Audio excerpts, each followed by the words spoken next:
O İbrahim idi ki, Allahın tövhidinə dəvət etdi. Haqqı açıq, aydın bəyan etdi. Allah yolunda, Allah üçün qınayanın qınasından qorxmadı. Bütləri öz əli ilə qırdı. Və qövmü onu oda atdı. Qövmü ona oda atdığı zaman dedi ki, Həsbiyallahu və ni'məl vəkil.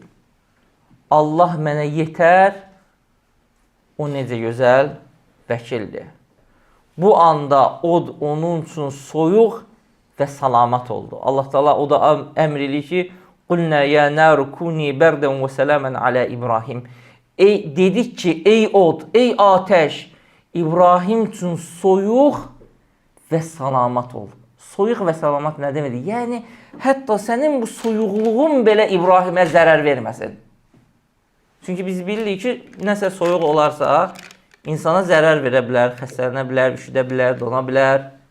Amma Allah Teala əmr elədi ki, o da sənin soyuqluğun belə, yəni soyuq və salamat ol. Yəni sənin soyuqluğun, sərinliyin belə ona zərər verməsin.